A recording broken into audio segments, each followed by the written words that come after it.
যে আমাদের একটা বড় অর্জন দেয়াটা জরুরি এই দেশের জন্য, এই স্বাধীন দেশের জন্য। আমরা একটা ট্রফি দিতে চাই, আমরা এশিয়া কাপের একটা ট্রফি দিতে চাই, আমরা একটা ওয়ার্ল্ড কাপের ট্রফি দিতে চাই। আমার কাছে মনে হয় যে এটা একটা বড় আলোচনা হওয়াটা জরুরি।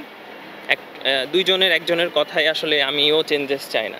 আমি চাই যে যদি আমার ইন্ডিভিজুয়ালি যদি বলেন যে একটা ওপিনিয়ন দেওয়ার কথা, তাহলে আমি বলবো যে একটা বড় ধরনের গ্রুপ মিলে, যেহেতু আমরা সবাই ক্রিকেট নিয়ে কাজ করি বা সবাই ক্রিকেট খেলছি, কেউ খেলেছে কেউ খেলবে, আমার মনে হয় একটা বড় ধরনের আলোচনা দরকার।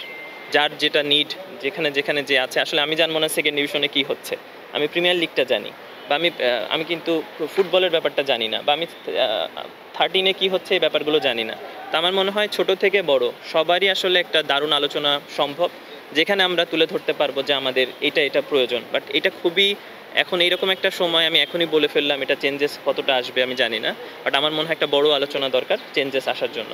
আর আসলে আমরা এটা সত্যি যে আমরা আমাদের কাঙ্ক্ষিত যেই অর্জন, যে অর্জনটা আমরা মানুষকে দিতে চাই, আমরা একটা ট্রফি দিতে চাই, আমরা এশিয়া কাপের একটা ট্রফি দিতে চাই, আমরা একটা ওয়ার্ল্ড কাপের ট্রফি দিতে চাই, আমরা দারুণ কিছু টুর্নামেন্টের একসাথে হয়তো খেলছি, সেই টুর্নামেন্টের একটা ট্রফি আমরা দিতে চাই, আমাদের স্বচ্ছ ক্রিকেট চাই। জিনিসগুলো কিন্তু মানুষ আশা করে বসে আছে, কিন্তু সেটা আমরা এখনও দিতে পারিনি। যেটা আমাদের আন্ডার-19 দিয়েছে বা আমাদের মেয়ে ক্রিকেটাররা দিয়েছে, সেই জিনিসটা কিন্তু এখনও আমাদের বড় সার্কিটে কিন্তু আমরা দিতে পারিনি। তা আমাদের মধ্যে এই জিনিসটা এখনও আমরা উপলব্ধি করি যে আমাদের একটা বড় অর্জন দেয়াটা জরুরি এই দেশের জন্য, এই স্বাধীন দেশের জন্য, যেটা আমরা চেষ্টা করব আমি মনে করি। এই বিষয়গুলোকে কী বলবেন?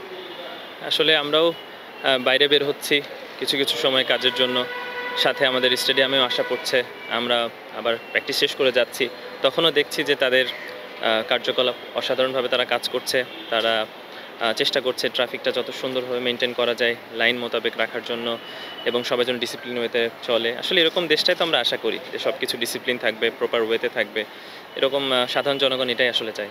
দেশের পরিস্থিতিতে একটা ট্যুর আসলে কতটুকু ভালো আসলে ক্রিকেট তো আমাদের একটা ইমোশনের জায়গা আছে, সাথে আমরা এন্টারটেইন করি সবাইকে, সবাই আনন্দ পায় ক্রিকেটটাকে দেখে, সবাইকে এক করে। তা আমার মনে হয় যে এরকম একটা ট্যুর, এটার পরেই আবার আমাদের টেস্ট ম্যাচ শুরু হচ্ছে বাংলাদেশ টিমের, যেখানে অনেকগুলো প্লেয়ার কিন্তু আমাদের এই টিমে যাচ্ছে খেলার জন্য, তাদের প্রস্তুতির জন্য। তা আমার মনে হয় যে আসলে এই প্রস্তুতিটা আশা করি যে ন্যাশনাল টিমে খুব দারুণভাবে কাজে লাগবে, এবং অলমোস্ট অনেকগুলো প্লেয়ার আছে যারা একটা দারুণ এক্সপিরিয়েন্স হবে এই প্রথম ম্যাচটা খেলার পরে বা সেকেন্ড ম্যাচটা খেলার পরে, যেটা অবশ্যই ন্যাশনাল টিমে বাংলাদেশের জন্য একটা প্রাইডের জায়গা হতে পারে। কারণ আসলে পাকিস্তান আমরা জানি যে ব্যাটিং বেশ সহায়ক করে, অনেক সময় দুই টিমেরই একটা ভালো সুযোগ থাকে। তো আশা করি বাংলাদেশের অনেকদিন পর একটা টেস্ট ম্যাচ শুরু হচ্ছে, তো আমি মনে করি যে একটা ফলশ্রুতি কিছু হতে পারে, সবার খুশি দিতে পারি আমরা।